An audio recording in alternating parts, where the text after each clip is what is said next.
అందరికీ నమస్కారం. ఇప్పుడు ఈ 2-3 రోజులు బట్టి సెన్సేషనల్ ఇష్యూ ఏంటి అంటే మోహన్ బాబు గారి కుటుంబానికి సంబంధించి వాళ్ళ అంతర్గతంగా వాళ్ళ కుటుంబంలో జరుగుతున్న పరిణామాలపై ప్రజలందరి దృష్టి పడింది. ఎందుకంటే వాళ్ళ యొక్క కుటుంబ తగాదాలు కూడా పక్కన పెడితే ఇప్పుడు ప్రత్యేకించి కొత్తగా తెరపైకి వచ్చింది ఏంటి అంటే మోహన్ బాబు గారు మీడియాపై దాడి చేశారు కాబట్టి ఆయన్ని అరెస్ట్ చేయాలి, ఆయనకి ఇచ్చిన పద్మశ్రీ తొలగించాలి, ఆయనకు ఉరిశిక్ష ఇవ్వాలి, అందుకని చెప్పి ధర్నాలు చేస్తాం అవి చేస్తాం అని చెప్పి ఈ జర్నలిస్ట్ సంఘాలు జర్నలిస్టులు వీళ్ళంతా బయలుదేరారు. ఇకపోతే మీడియా అంటే ఏంటి, అసలు భారత ప్రజాస్వామ్యం ఎట్ల మీద ఆధారపడి ఉందంటే లెజిస్లేటివ్, ఎగ్జిక్యూటివ్, జ్యుడిషియరీ. నేను పెద్ద రాజ్యాంగం గురించి వాటి గురించి ఏం మాట్లాడను, కానీ ఇప్పుడు ఈ మీడియాని విలేకరులు, ప్రింట్ మీడియా కానీ ఎలక్ట్రానిక్ మీడియా కానీ ఎవరైనా సరే జర్నలిస్టులు అందరినీ కూడా ఫోర్త్ ఎస్టేట్ ఒక 4వ పిల్లరు, మన ప్రజాస్వామ్యాన్ని కాపాడటంలో ఒక 4వ బాధ్యత వహించే అత్యంత శక్తివంతమైన బాధ్యత వహించేది అనే ఉద్దేశంతో ఫోర్త్ ఎస్టేట్ కింద భావించాం ఎప్పుడు పూర్వకాలం.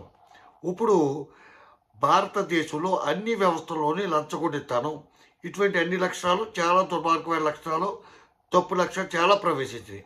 ఒక్కో వ్యవస్థలోని ఒక్కో స్టేజ్లో కొన్నిట్లుగా బాహాటంగా వెచ్చలవిడిగా ఉంటే కొన్నిట్లో కొంతమంది కకృతపడుతున్నారు.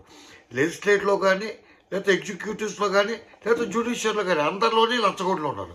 కాకపోతే ఈ ఫోర్త్ ఎస్టేట్ అనే దాంట్లో 99.9% లంచగొండులు, బ్లాక్ మెయిలర్స్, దుర్మార్గులు, దుష్టులు, నీచులు తయారైపోయారు.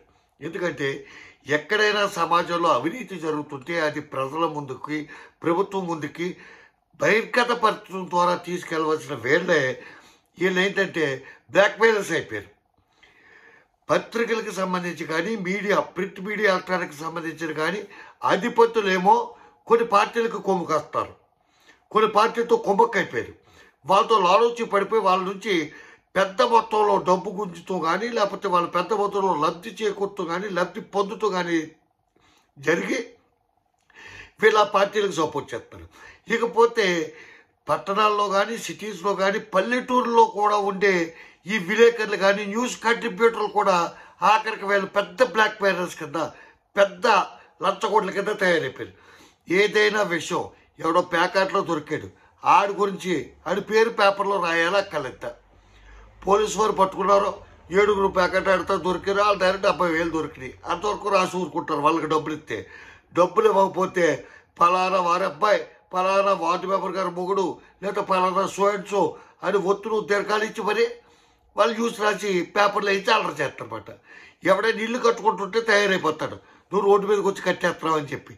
ఎంత దారుణమైన లంచగొండ వ్యవస్థ ఈ భారతదేశంలో ఈ జ్యుడిషియరీ, లెజిస్లేటివ్, ఎగ్జిక్యూటివ్లో చాలా చిన్న స్థాయిలో, తక్కువ స్థాయిలో కొంత పర్సెంటేజ్ ఉంటే ఈ ఫోర్త్ ఎస్టేట్, ఈ ప్రెస్ అనే దాంట్లో 99.9% లంచగొండలు, బ్లాక్ మెయిలర్స్ తయారైపోయారు.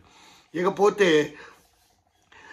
ప్రజలంతా ముఖ్యంగా గమనించవలసింది ఏంటి అంటే ప్రెస్ అనేది పెద్ద దిగొచ్చింది ఏం కాదు.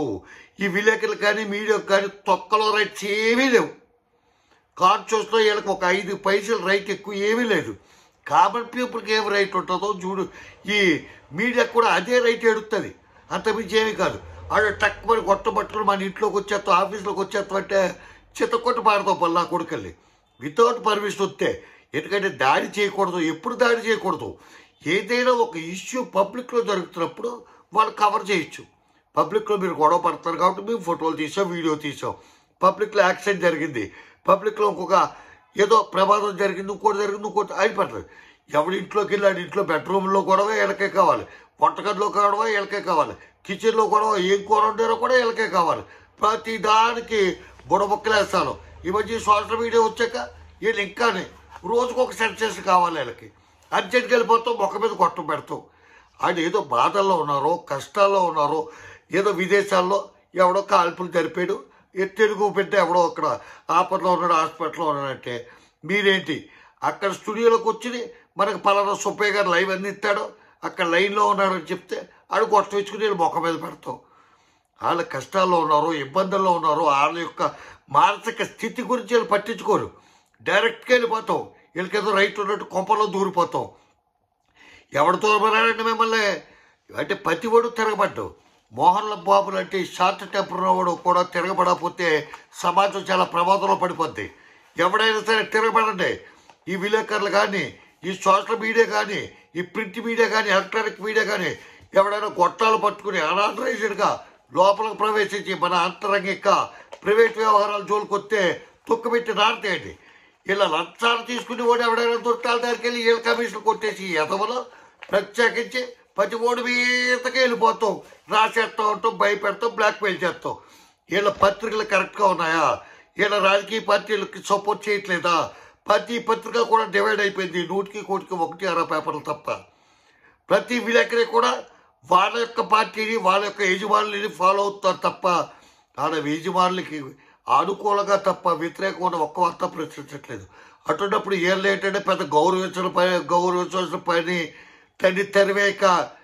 అందుకే సోషల్ మీడియాను కొంతవరకు గౌరవించేది. ఎందుకంటే ఒకటి కాకపోతే ఒకడైనా నిజాన్ని గమ్మును పోస్ట్ చేస్తాడు.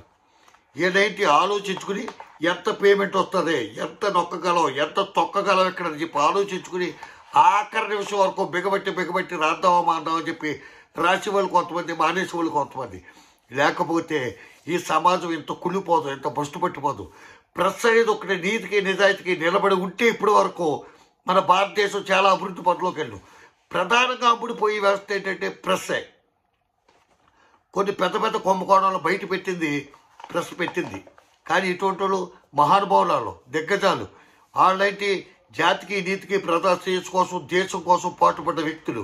ఇప్పుడున్న వాళ్ళు కన్నగాళ్ళు, కేటుగాళ్ళు, దగులు పచ్చే యాదవలోనే. ఇటువంటి వాళ్ళు 199.9% ఉన్నారు ఇప్పుడు పనిచేస్తున్న వాళ్ళు. దాంట్లో నేను నిర్భయంగా చెప్పగలుగుతాను. అటువంటి ఎదవల్నే ఎవడైనా సరే ఇటువంటి 4-5 ఇన్సిడెంట్లు జరిగితే ఆ గొట్టం పట్టుకెళ్ళేవాడు కొంచెం ఒళ్ళు దగ్గర పెట్టి అటు ఇటు చూసుకుని మనం ఇంట్లోకి వెళ్తున్నామా, రోడ్డు మీద ఉన్నామా, వాళ్ళు ఇంట్లో కొట్టుకుంటున్నారో, తిట్టుకుంటున్నారో, ముద్దులు ఇట్టుకుంటున్నారో మనకెందుకు, మనం వెళ్ళొచ్చా, దీనివల్ల సొసైటీకి ఏమైనా ప్రయోజనం ఉందా? మోహన్ బాబు ఇంట్లో మోహన్ బాబు వాళ్ళ కొడుకులు కొట్టుకుంటే ఎవరికి కావాలంటే, తిట్టుకుంటే ఎవరికి కావాలండి? మీరు వెళ్ళి దాన్ని అగ్గి నెయ్యి పోసి, నూనె పోసి, ఒత్తు పెంచి అది పెద్ద తగులు, పెద్ద చెత్త తప్ప మీ వల్ల ప్రయోజనం ఏముంది? మీరు ఏమైనా ఆరుతారో తిరుగుతారా? ఇటువంటి వ్యవహారాల్లో ఎంత తక్కువగా లిమిటెడ్గా వాళ్ళు తగువ పడుతున్నారో ఎవరో పెద్దలు తీరుతారు, లేదా వాళ్ళ కుటుంబ సభ్యులు వాళ్ళు ఈడు పాండే ఒకడొకటి నరికేసుకోండి అన్నట్టు మీరంతా కూడా పూర్వక్షేపం చేస్తున్నది కరెక్ట్ పద్ధతి కాదు. కాబట్టి మోహన్ బాబు గారు లాంటి వ్యక్తులు ఇటువంటి చర్యలు చేయటం, దాడి చేయటం తప్పే. కానీ అటువంటి పరిస్థితిలో ఉన్న 70 సంవత్సరాలు దాటిన వ్యక్తి దగ్గరికి వచ్చి కాజుకు దొప్పుతుంటే దాడి చేయక దామ్మరా నా కొడుకు అలా చేసాడు, ఎలా చేసాడు, నాకు కుమిలిపోతుంది, నా గుండెకి సత్తాను అని చెప్పి ఆడితో చెప్పాడు. ఒళ్ళో పడుకుని చావాలా? మోహన్ బాబు గారు చేస్తే 100% రైట్, నేను దానికి సపోర్ట్ చేస్తున్నాను. ఎవడేమనుకున్నా సరే, ఎక్కడైనా సరే ఈ మీడియా తగ్గి ఒళ్ళు జాగ్రత్త పెట్టుకుని ఉంటే మీ అందరికీ మంచిది. లేకపోతే రేపు నుంచి ప్రతి వాడు ఇదే పని చేస్తాడో చెయ్యాలని చెప్పుకోవడం నేను మనస్ఫూర్తిగా కోరుకుంటూ సెలవు తీసుకుంటున్నాను. రామాంతరావు, జై హింద్.